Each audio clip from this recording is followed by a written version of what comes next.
This review takes an in-depth look into the story of Enslaved Odyssey to the West, and so obviously we'll have spoilers. If you don't want the game's story to be spoiled, then I wouldn't recommend watching this, although hopefully if I'm persuasive enough, you won't want to anyway. Enslaved is an action platformer developed by Ninja Theory and released on Xbox 360 and the PlayStation 3 in 2010. I was intrigued enough to pick it up on the second go-around when it was re-released on PC last year due to it becoming enough of a cult hit. I had heard great things of the story in the game, and especially in reference to its romance plot between the main protagonists of Monkey and Trip, as they make their way across a future post-apocalyptic world that has been ravaged by an unknown mech war. When I played it, I wasn't so won over by it. I found the writing to be pretty weak at times and felt that the narrative as a whole really didn't work. Reading into the game, I was surprised to find that it had been written by Andy Serkis, who's famous for playing basically every significant mocap character in the last decade. It was also written by Alex Garland, who wrote 28 Days Later. The game is supposed to be significant due to the amount of time spent on the story during development, with the creative director, Tamin Antonades, I hope I'm pronouncing that correctly, who stated that they were, to quote him, trying to change the course of gaming in terms of storytelling with emotionally engaging characters. This review will look into the story that they made, and I'll try best to explain my reasons for why I felt that they didn't achieve this in the slightest. I have also written another review criticising the gameplay mechanics of the game, and also why I didn't feel they worked either, which is in the description below, if anyone's interested in wasting a little bit of time checking that out. So the game starts off with our controllable character Monkey waking up on a slave ship. We don't know at the moment what the background of the slave ship or characters are, which is a nice thing that they didn't have a placard just filling you in on everything. I think this lends the post-apocalyptic world and the situation a bit of mystique for us to be intrigued by. In the long run, though, I feel that it's a detriment to the final twist in the game, but for now was a nice start. So Monkey breaks out of his cell and runs into one of the slaves who's in charge of the slave ship. He does this in order to get his stuff back, but upon talking to him, the slave's head explodes. Monkey then continues on and before long runs into Trip, his soon-to-be love interest, who escapes in a pod and leaves Monkey for dead. Monkey manages to escape with her, but is knocked unconscious during the escape. He awakes to find Trip has attached one of the slave's headbands to him and orders him to take her home or else she'll kill him. She warns him that if he leaves from a certain radius from her, or if she dies, then the headband will explode, effectively killing Monkey. This kicks off the Odyssey to the West and is a nice start for the game. It sets up everyone's motivations nicely and leaves us room to find things out about the characters. The problems follow quickly, however, from this, as I began to find that the characters didn't have much more to discover. Aside from becoming nicer, the characters are pretty surface level, and are basically who they will be for the entire game from the offset. We find out that Monkey is a lone ranger and that Trip comes from a small community, but aside from this, there's not much more depth to their personalities. I also found that the characters bonded far too quickly, mostly because the writing didn't allow for a satisfactory pacing of their friendship. It wasn't paced very fluidly at all, and there were obvious checkpoints for the characters crossed on their way to liking each other more. The best way to describe my problem with the relationship is that the game uses very noticeable buzzword moments like this. Let's get out of here before that thing breaks free. Hey, wait. We can scan it. Are you crazy? Scan the dog? It's not even dead. Trust me.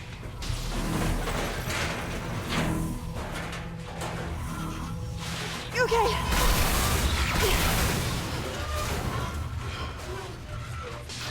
Let's go. Yeah. Things like this, where Monkey just has been rude to Trip the entire time and then compliments her, is just a very simple way to show us that the characters are bonding, and for the most part it just comes out of nowhere. Monkey will be remaining hostile and evasive, but when Trip does a good kick or gets them out of a situation, then he warms to her. But he warms to her on the most surface level possible. There's no deeper understanding of her character or who she is that inspires these moments of attraction, but there's these simply set-piece moments that fall into place with a loud click to get you to notice that they're bonding. And the thing is, with the context the whole time that Trip is basically holding Monkey hostage with the threat of exploding his head, it's very strange that he would suddenly warm to her this quickly. Aside from her just being quite a nice, attractive female, I don't fully understand what he's latching onto. There's not one point in the game where they discuss who they are in any meaningful way. There are these moments when we can empathise that the character might have had something bad happen to them. This is very evident in that the main plot is mostly just Trip needs to get home for fear that her people might be enslaved. So obviously, we will empathize with Trip because we wouldn't want our people to be enslaved either. But I feel that these are cheap workarounds to the problem of how to get the characters to emote and understand each other, and for us as well as an audience, to emote to them. Getting your people enslaved is clearly a bad thing, and is a simple way to get the audience to immediately care, and possibly even for Monkey to overlook the whole slave ban thing for a small while. But this is not enough in and of itself to improve their relationship. In the end, the narrative ends up just being another brick chucked onto a foundation that was never there in the first place, and the game uses this frequently in order to trick you into thinking that they're developing or getting to know each other. But it's just set piece character development. There's no real reason for them to be liking each other other than the plot deems it. I think I have two main problems with why this character bonding doesn't work. Firstly, I found that the lack of conversations outside the cutscenes was a letdown. The creators of the game frequently stated how they were using the cinematic qualities that they'd learned from film to put into the game to improve the story.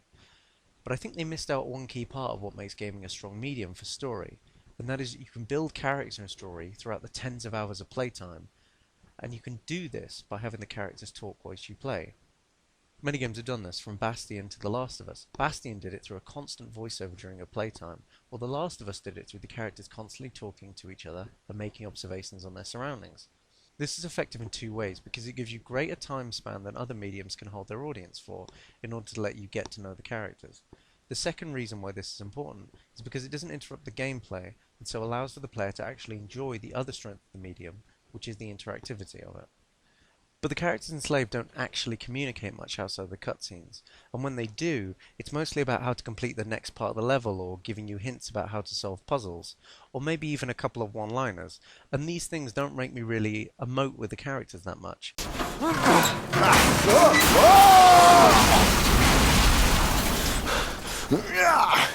Oh, God damn it!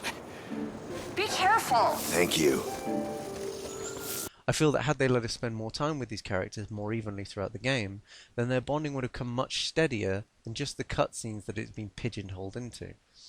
It's almost as if the writers are impatient to get us to like the characters and get the characters to like each other, that it sort of comes off a bit unnatural, and it's not paced throughout the game. It's sort of they become great friends within the first act, and then the rest of the game is sort of just more of the same.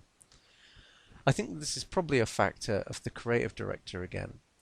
His process was to write the story and design the gameplay mechanics separately, and I think it's because of this method that the narrative utilizes the strengths of a game so poorly, because they weren't intertwined effectively enough because of the original decision to keep them separate throughout their development. The game also isn't that long, running at about 8 hours, and so I feel that for a game with that little time to tell its story, the need for in-game conversations is made even more integral. The game has already established that the character can talk over long distances because of a remote sort of system through the headband. So why not use it for anything else but a simple hint system? My second problem with why I don't think narrative in Enslaved works is mostly because Trip isn't a very engaging character.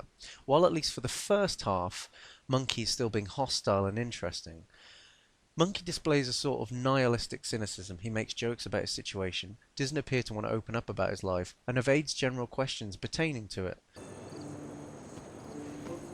Keep still.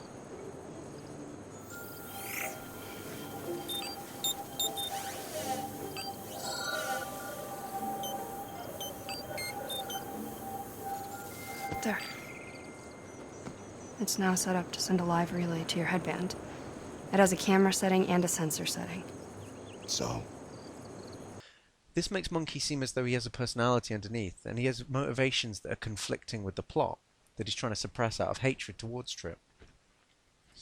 Trip, however, is a pretty standard paint-by-the-numbers character, with traits that seem to be wheeled out whenever the plot demands it. When she needs to be vulnerable, she will be. When she needs to be strong and aggressive, then she will be. When she needs to be rational, she will be. And when she needs to be irrational, in order to set up a level where Trip isn't present because she's just ran off, in order to mix up the gameplay that Monkey's now alone, then she'll do that. She's a very lazy female character, simply embodying inoffensive character traits, so everyone can't not like her. She's not annoying, but she's also not interesting. Because of this, I enjoyed her and Monkey's time together for the most part, because there was nothing to hold back my enjoyment. I can see how people might at least find Monkey slightly grating, But Trip is impossible to hate because she holds no strong views or opinions outside of just getting back to her family. She's a one-size-fits-all protagonist. And I think that writing a character that's impossible to dislike is not a strength of that character either. A character must have a quality that you could be able to identify as one that you don't agree with. It's sort of almost like Qui-Gon Jinn from Episode 1.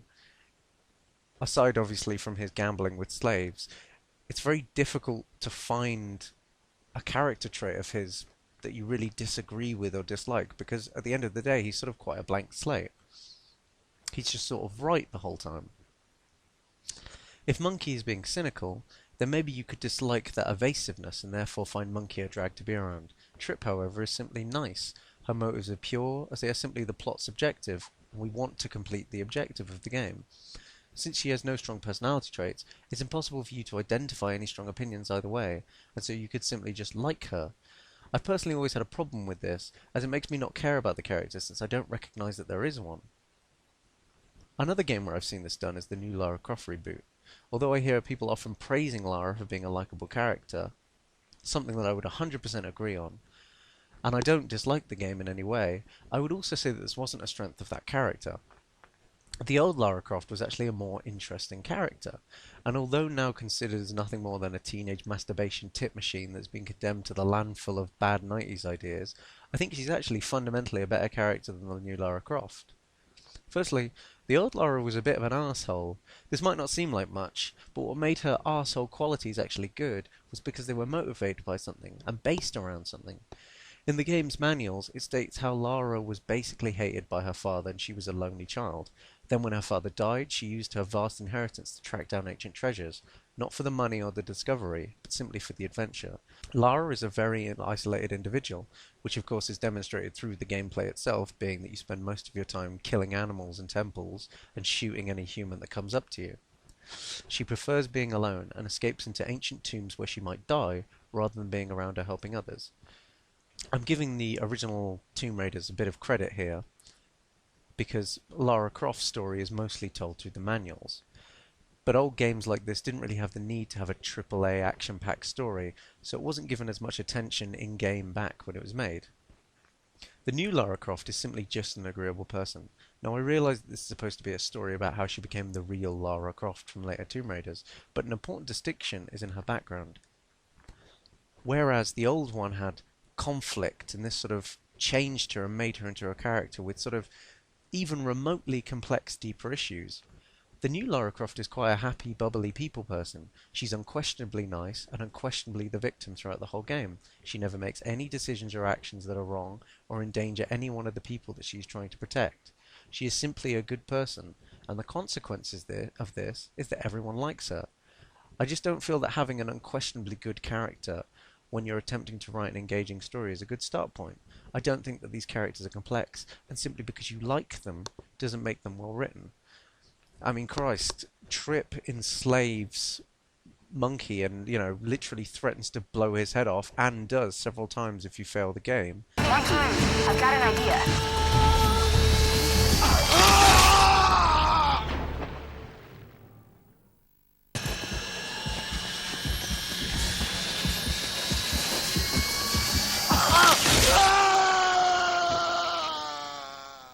And yet at no point are we supposed to question Trip's actions. To not labour the point anymore, play The Last of Us and see the difference in female protagonist. The Last of Us is almost like Enslaved, of course, with less romance because of, the main character's a 50-year-old male and the female character's a 14-year-old female. But it's that same sort of story. It's two people who have to protect each other as they go across a post-apocalyptic continental US. The difference is here that Ellie is a hardened and aggressive teenager. She may also be a likeable one, because at heart she is a pleasant person to be around who wants to enjoy themselves. But there are added layers of depth that make her not a wholly shining beacon of goodness. She makes bad decisions, she's wrong and irrational at points, but they all come out naturally in her situation. Trip seems to be governed by the plot, and because of this remains a stagnant personality throughout, bending to the needs of the story. Whereas I think better characters like Ellie manage to govern the plot and also retain a recognisable identity throughout. And I really think that's the problem with Trip. She's not a recognisable, strong identity. So the first act is mostly them just getting away from the crash site escaping the mechs, and getting to Tripp's hometown. When they get there, they find that it's been raided by the slavers. Tripp then comes up with the idea that they must go and attack the slavers' headquarters. She breaks her promise to remove Monkey's headband, but Monkey doesn't really seem to be that outraged by this, and it doesn't affect their relationship in the slightest, because it would be harder to write that kind of stuff in, I guess. Yet again, it seems like the writers sort of build up issues and then can't really be bothered to confront them because they want the characters to like each other. So first, they must go and find Tripp's family friend Pigsy. This sets off the second act of the story, which involves spending time on Pigsy's junkyard, and it's here, with the inclusion of Pigsy, that I feel the tone of the story is taken in a very odd direction that made me lose interest even more. So they get to Pigsy's scrapyard, and we meet Pigsy for the first time. He hilariously looks like a pig, and will be the comic relief for the remainder of the game, since Monkey stopped being interesting about 30 minutes ago. I actually didn't mind Pigsy's character, as overall he has some quite funny moments and makes up for the void that is starting to appear since Monkey became less hostile to Tripp, and so therefore less funny. The problem with Pigsy's arc is that it's completely out of touch with the tone of the rest of the game, and far too many conflicts are brought up and then abandoned almost within seconds because of Pigsy's actions. So the problem with Pigsy really starts when he makes it known that he fancies Tripp, and he asks Monkey politely if Monkey is interested in going with Tripp because, you know, Pigsy's a great guy and he doesn't want to step on his turf. Monkey says that Pigsy can happily go for Tripp, and when he does, Tripp just turns him down, obviously. For the next mission or so, everything's fine, and then Pigsy just seems to come to the conclusion that Monkey and her must be dating since Tripp doesn't want to have sex with Pigsy. He then sees a love heart-shaped piece of trash behind him, which seems to strengthen his conclusions. The game brushes over the fact that Pigsy is clearly insane, and instead cuts straight to Pigsy trying to kill Monkey. He all of a sudden starts acting suspicious and evil, and it's obvious a mile away that Pigsy is going to try and hurt Monkey. They begin searching the scrapyard for items for which to use on their assault of the slave headquarters, and finally they come to a small arena-looking area, perfectly fit for a boss battle, that Pigsy makes Monkey go into. Monkey is suspicious of Pigsy, because obviously he's been acting evil like he wants to kill Monkey the entire time, but Pigsy tells him that it's fine and he should go in anyway. There's a power cell that sits right in the middle of the arena, and as soon as Monkey touches it, then a giant rhino mech creature attacks him. Monkey barely gets out alive, and having managed to defeat the rhino, gets out, and then nothing. Nothing comes from this at all. They have a briefly slightly passive-aggressive discussion over the fact that Pigsy just tried to kill him, and then I assume take Tripp as a sex slave. But after a few short moments, back in the scrapyard, everyone's basically forgotten about the whole thing. It's just a pointless subplot that is set up for several chapters of the game, ends in the most ridiculous way possible, and has no impact on the characters' relationships at all. This happens frequently throughout, as the characters lie and break promises, but nothing comes of it. I realise that writing game story is complicated, and especially during the middle act where you have to find something to do. I mean, Grand Theft Auto is completely infamous for this, basically. The character comes to an area, makes enemies with someone, screws around for about 20 hours, and then ends up killing that person, and that's basically the plot. But this game wants it both ways. It wants to have our characters not trust each other and be dramatic, but at the same time wants everything to be light-hearted and friendly, and so none of the writers bothered to write in the consequences of any of these betrayals. I spent the rest of the game expecting with annoyance that Pigsy would be the main antagonist, but nothing even comes from that.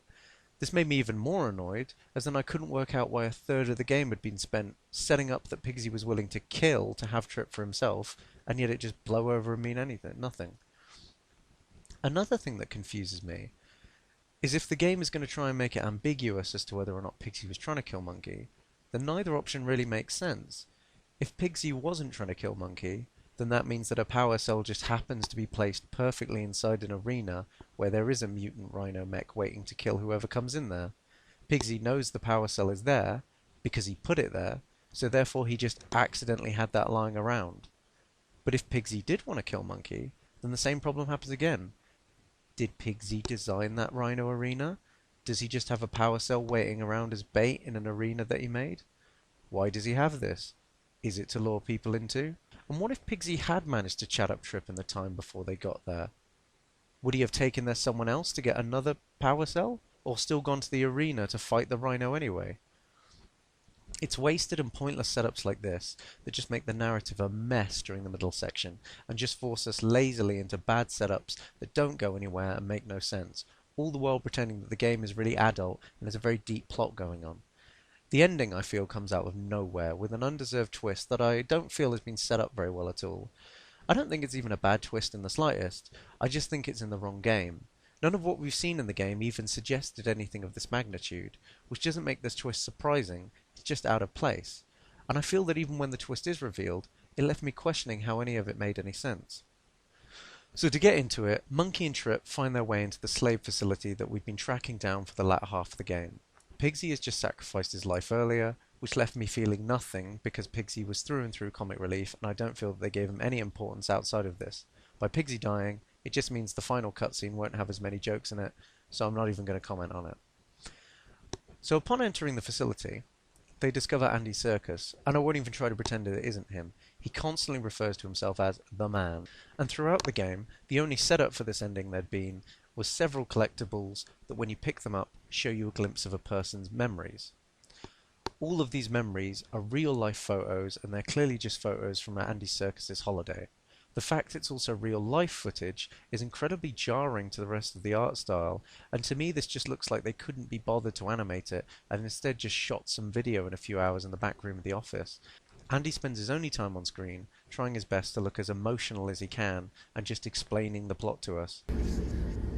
I give them life. You give them life? What do you mean? You do not understand what pyramid is. I can explain. Pyramid is the memories of one man who lived before the war. We store his memories of the world that once was. I am Pyramid. I am that man. But I am more than a memory. I am more than an archive. I am an arc. Endings that require this much exposition have always annoyed me, as I feel that it really shows that the writer hasn't put in the necessary plot points slowly, or enough hints throughout the story for us to piece it together ourselves. It's simply just a cool idea they came up with and wanted to pop it into the ending. Another problem I have with them using real-life footage is that I don't really see a reason for it. Assuming that it wasn't just because they ran out of time, I'm going to guess it was because they saw it in WALL-E and thought it was cool. The problem is that WALL-E used it for a reason, since the entire story is about the world falling into disarray due to people's obsession with consuming. They've destroyed the planet and all its natural beauty, making it just a wasteland of man-made brands and products.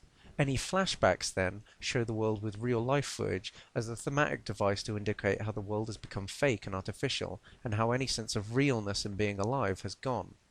The effect in the art style is jarring, but it's a meaningful juxtaposition to represent just how much damage mankind has done. Here I think that the thematic reasons for doing this are pretty weak. I don't think that the idea that the world has become artificial works in the slightest. If anything, nature has been given more of a chance to take back the planet, and is one of the reasons why the game looks so pretty. So I don't think that the change in art style works to further this point, that the world is artificial now. So going back to the story now, the exposition that the man tells us is that he is the compiled memories of a man who lived before the mech war. He has designed suits that are able to transmit these memories to others, and so he's been scouring the world looking for people to pick up from what he sees as a wasted experience in this sort of post-apocalyptic mech future. He then puts them in the memory suits to enjoy the memories of a time that has now long been forgotten. One thing that then confuses me is how did he go about building the giant scorpion mechs that we had to fight in the last scene, and where has he gotten all the funding from in order to upkeep this massive global project? The game never explains, so I'll ignore it. Monkey then asks Andy Serkis about how he can feel honourable about enslaving these people. Andy Serkis refutes him by saying that they're not slaves. This is never followed up, but I'm going to take a second to show how the entirety of the game shows that this is clearly shit. Monkey's headband is set to explode his head if he doesn't obey the orders of the person who's in control of it. And this isn't something that Tripp sort of hacked into it.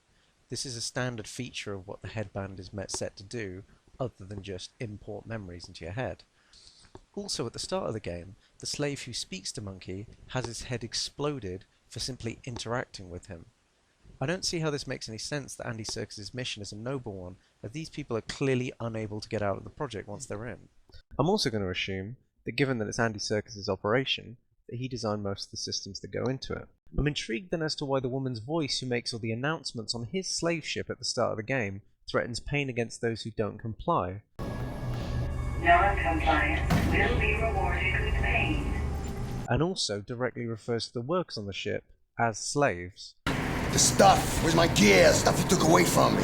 I can't talk to you, it's against the rules. Item storage in the lower hall. Slave 6B58 is assisting escaping prisoner. Level 1 infraction. Command. Terminate slave 6B58. Then again, maybe that's the point that the writer wants to make, that Andy Serkis's enslavement of everyone isn't an honourable thing. I just don't think it's done very effectively or shown to be an important factor. So Monkey, at the behest of the man, looks into a memory visor for a few moments and is overwhelmed by what he sees. Then suddenly it shuts down and he removes the visor to see Trip killing the man and the entire system. You'd have thought he'd have had enough funding left over for a bit of protection for himself inside the building, maybe a small room that he could sit in, but apparently he didn't think about it that far. So Trip kills Andy Serkis and asks, "Did I do the right thing?" The game then ends. I like the fact that we are left with this being ambiguous, but I just wish that there hadn't been so much exposition before it. The game has been set on trying to tell a personal story between characters, and ends up stepping on that in order to fill all the plot details that it forgot to place during the game, and so impacts on the end of the character arcs in doing so. What we're left with is a very exposition-heavy last cutscene, with no sort of character closure or meaningful ending for these people. But anyway, that was my criticism of Enslaved Odyssey to the West. In the end, I didn't think it was a terrible story in any way, but I also didn't think it was a particularly well-written one either. I can see why people enjoyed their time with Trip and Monkey, as did I. I just felt that the romance story was quite average in its execution. And add to this the entire out-of-place Pigsy middle act and the exposition-heavy ending, and I just feel that the game is slightly overrated for what it actually achieves, especially in light of there being much better examples of people pulling this off. Anyway, thank you for watching this review the whole way through. I realise it's incredibly long, but I had a lot of points to pick with Enslaved Odyssey to the West, and I mean, if you want to like it, subscribe, you can, but if not, then fair enough. I can't blame you.